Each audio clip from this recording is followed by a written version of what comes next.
The scream cut through the Wyoming wilderness like a knife. Eli Walker froze, the rasp of his file going silent in his hand. The sound didn't belong to the mountains, or the pines, or the rushing Wind River. It was human. High, sharp, terrified. For a moment he thought it was another ghost from his past, a memory from the war. But then it came again, weaker this time, almost swallowed by the roar of the swollen river. Eli dropped his tools and ran. His long legs pounded across the rough ground as he scanned the water. The peaceful river he lived beside was gone. In its place was a wild brown beast full of broken branches and racing snowmelt, chewing at the banks like it wanted to eat the whole valley. And then he saw her. A woman, half submerged, clinging to the broken limbs of a fallen cottonwood tree that was being hammered by the current. Her dark hair was plastered to her face. Her dress was torn. One arm was wrapped around a thick branch, while the river tried to rip her away. Her leg looked trapped under the water. Her head dipped, then came back up, barely staying above the rushing foam. Eli didn't think. He didn't plan. He didn't pray. He moved. He kicked off his boots, ripped off his gun belt, and dove into the freezing river. The shock of the cold hit him like a punch. The current yanked at him, pulling him under, slamming debris into his ribs and shoulders. He fought it with every ounce of strength he had left from a life built on survival. When he reached the cottonwood, his fingers burned from the cold. He grabbed a thick limb to steady himself and reached for her arm. "Hold on!" he shouted. She didn't answer. Her eyes were half closed, her face pale. She was slipping away.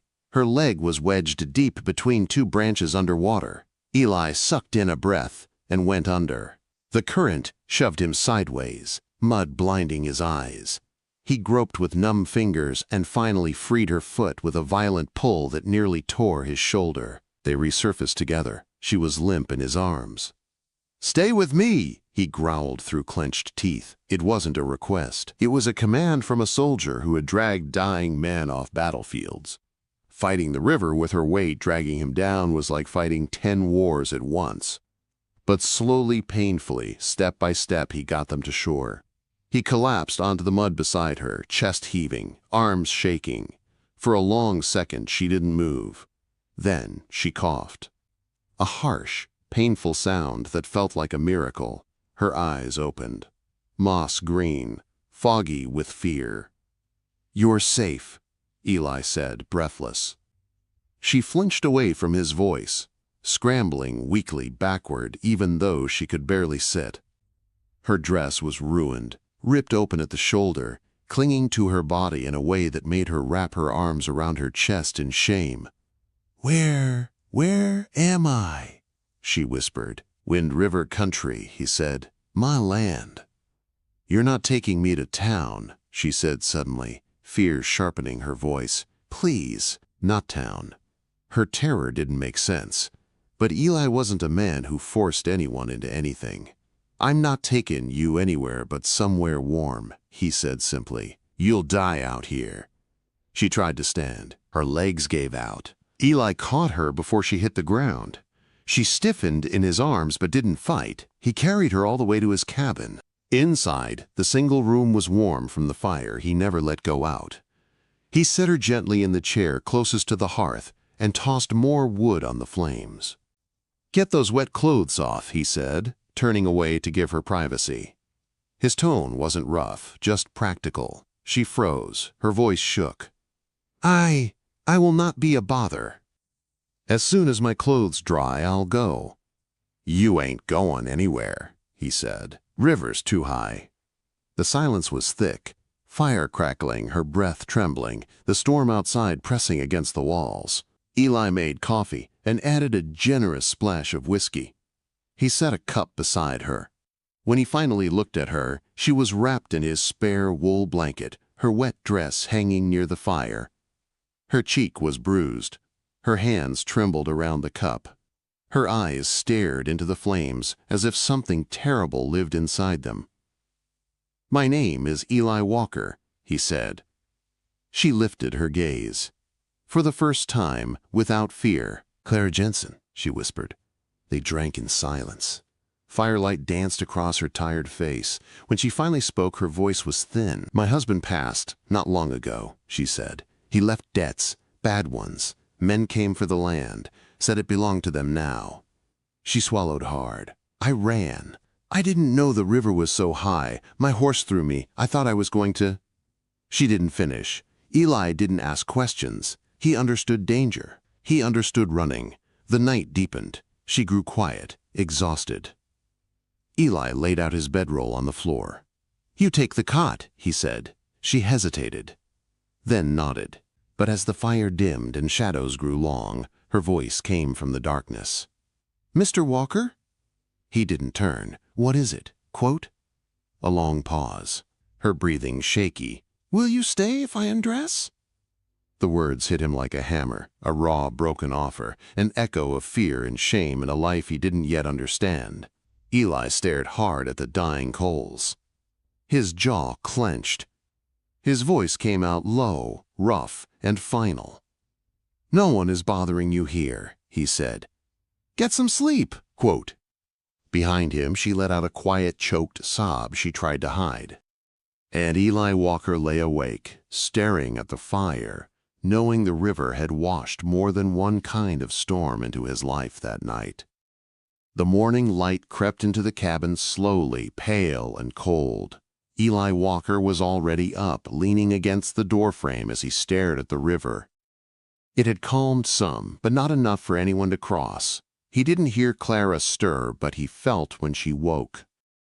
The shift in her breathing, the soft rustle of the blanket, the quiet dread settling between them like a thick fog. When she finally rose from the cot, she moved stiffly. Her limp was worse. Her eyes were red, not from sleep, but from tears she had tried to hide.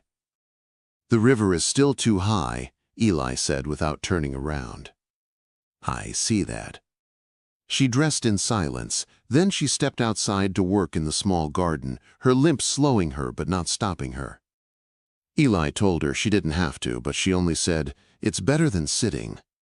Days passed like this, slow, quiet, heavy. They shared the cabin, but not their thoughts. They cooked together, ate together, did chores together, but still lived like two strangers who shared the same ghost-filled room.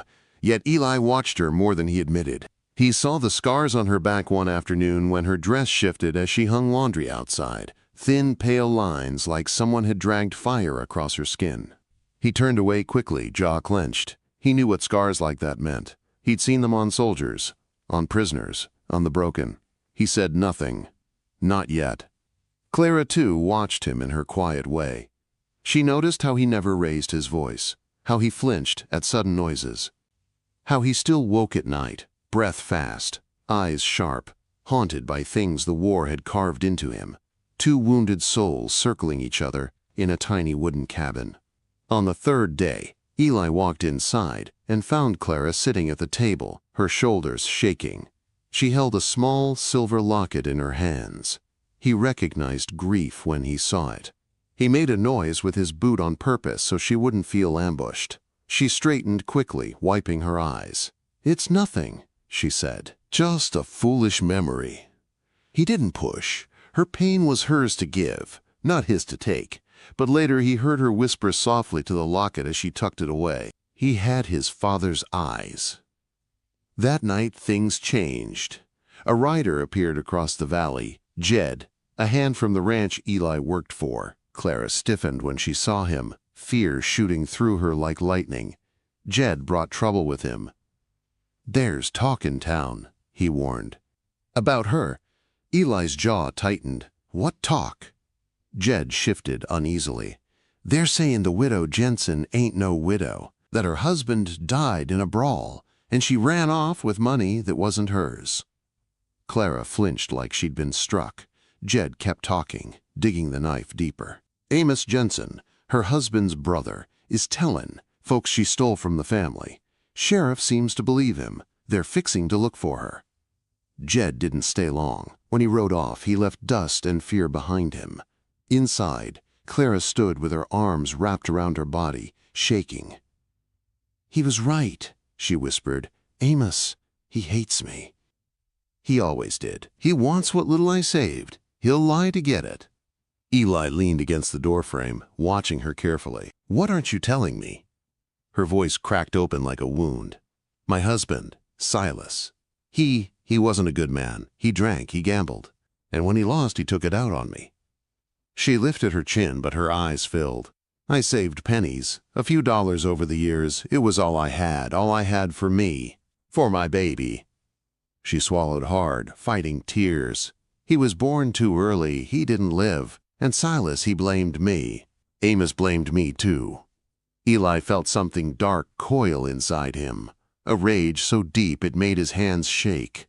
Clara stared at the floor. I wasn't his legal wife. We were married by a preacher on the trail, but Silas never filed the papers. I have no rights to anything. There it was, the whole truth, shaking in her voice. She expected disgust. Or pity.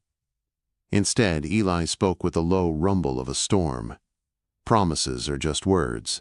Most men never keep them.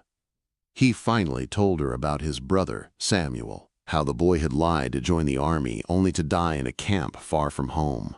How Eli came back from the war to find his fiancée married to another man. We both lost things, he said quietly. Too much. That night, Clara's fever hit. Hard. By midnight, she was burning up. Tossing in the cot, whispering things that didn't make sense. Eli stayed by her side the whole night, bathing her forehead, cooling her wrists, speaking to her when she cried out. Just before dawn, she grabbed his hand, her eyes glassy. You're the only one, she murmured, the only one who ever touched me without wanting something. The words broke something wide open inside him. He couldn't sleep after that. When dawn came, Clara slept peacefully for the first time. Eli stepped outside to breathe. The river had begun to calm. Soon she would be able to leave, but the thought of her leaving felt like a knife in his ribs. When he turned back toward the cabin, he saw her walking toward him through the cool morning air. Barefoot, wrapped in his old army shirt, the fabric swaying around her knees. Her hair loose and wild, her eyes clear and searching. She stopped in front of him. Eli, she said softly, can I stay a little longer? It wasn't the river asking, it was her heart. He couldn't trust his voice, so he only nodded. And that was the moment their lonely worlds began to turn toward each other. Clara stayed. Days slipped into a quiet rhythm in the little cabin by the Wind River. She cooked, cleaned, tended the garden, and mended Eli's clothes. Eli worked the land, fixed the fences, chopped the wood, and watched her from the corner of his eye more than he meant to. Their lives brushed together in small ways. A shared cup of coffee. A quiet smile. Accidental touches that felt like lightning strikes. But the river wasn't done with them yet. Neither were the ghosts of Clara's past. One hot afternoon, Clara borrowed Eli's horse, Drum. She wanted to feel the wind again, the freedom she lost long before she ever met her cruel husband. Eli watched her ride with a tight feeling in his chest, something like hope wrapped in fear. Then he heard it. A scream, the terrified cry of a horse. He ran, heart slamming, legs burning. He found Drum tangled in brush and Clara half buried in the loose dirt of a collapsed ravine. She pushed herself up, shaking. "Clara!" he shouted. He slid down the slope, grabbed her shoulders, his hands running over her arms and back, checking desperately for broken bones. I'm all right," she whispered. But Eli wasn't. The fear shook him harder than the river ever had. Without thinking, he pulled her against him, crushing her to his chest. She melted into him, her arms circling his waist, her face buried in his shirt. They stood like that, two battered souls holding each other as if the world was falling apart. When he finally lifted her chin, their faces were inches apart, breaths mixing, hearts pounding. He leaned in, almost kissed her, but then he saw something in her eyes. Not just desire, something deeper, something broken. The woman who had whispered on the first night, "Will you stay if I undress?" He stepped back. The moment shattered. and Clara's heart broke a little. That night, she stood before him in the cabin, her jaw set, her hands trembling.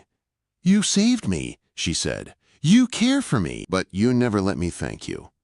Eli stared at her, his knife frozen mid-stroke. Then, slowly, painfully, she unbuttoned the old army shirt she wore. "Will you stay this time?" she whispered. The shirt slipped from her shoulders and fell to the floor. She stood before him in her thin shift, the firelight painting her skin gold, her old scars faint and silver. This time it wasn't a trade. It wasn't fear. It wasn't shame. It was a woman asking to be seen, wanted, chosen. He crossed the room in 2 long strides.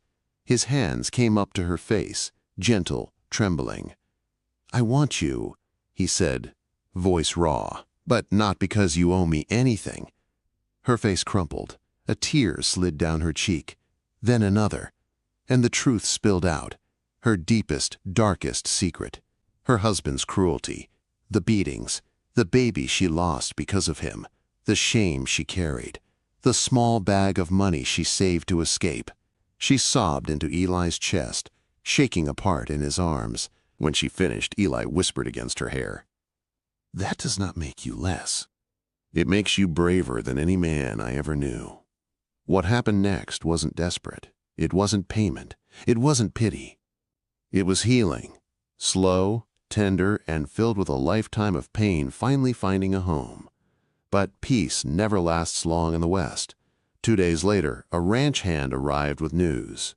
Amos Jensen, Clara's cruel brother-in-law, was in town stirring trouble and accusing Clara of theft, so Eli took her to Lander. To clear her name, the sheriff didn't believe her. He called her a liar, a thief, a woman of bad reputation.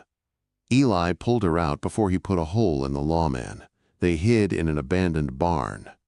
And when Clara finally told Eli everything, the abuse, the lies, the fear, he took her hand, pressed it to his chest, and whispered, "If they want you, Clara, they'll have to take me first." That night, she kissed him with all the pieces of herself she thought were ruined. And he held her like every broken piece was gold. But at dawn, trouble found them. Amos and 2 hired guns burst into the boarding house where they stayed. A fight broke out. Eli killed 1 man, but the second rushed him with a knife. Eli dodged once, twice, but the 3rd strike sank deep into his ribs. He staggered, blood pouring. Clara screamed. In that moment, something wild woke inside her. She grabbed Eli's fallen gun with shaking hands, lifted it, aimed at the man who stabbed him, and fired. The blast echoed through the hallway. The man dropped, howling. Clara fell to her knees beside Eli, cradling his head, sobbing. "Don't leave me, please." "Eli, stay with me." Her tears fell on his face as the judge arrived with the sheriff behind him. Amos was arrested, his hired men too. Eli was carried away, bleeding but alive. Barely. Clara never left his side, not for 1 minute. Through long nights of fever, she whispered him back from the nightmares of war. "You're here, you're safe, you're mine." And he always found her voice. Weeks later, when he could stand again, he looked at her by the window, hair loose, eyes soft, a quiet courage in every breath she took, and said, "I want to wake up beside you every morning, if you'll have a cowboy with a scarred heart." Tears filled her eyes. "Only if you'll have a widow with too many ghosts." He kissed her, long and deep, their promise sealed without fancy words. They married under the cottonwood tree by the Wind River, the same river that nearly took her life. It became the place where she found a new one. Together they built a home on a rise overlooking the valley. A home of warm light, hard work, and the kind of love that grows slow and strong. Like pine roots gripping the mountainside, they healed each other, piece by piece, day by day. And on quiet evenings, when the sun melted into gold behind the peaks, Clara would slip her hand into Eli's as they rode along the river. He'd look at her the way he did that first morning she asked to stay, the way a man looks when he has finally found peace. And she'd whisper, soft as a prayer, Will you stay now?" Quote, Eli always smiled, always pulled her close. "I'm not going anywhere." The ghost didn't leave them, but they lived with them, together. And for the first time in both their lives, they were truly, finally home.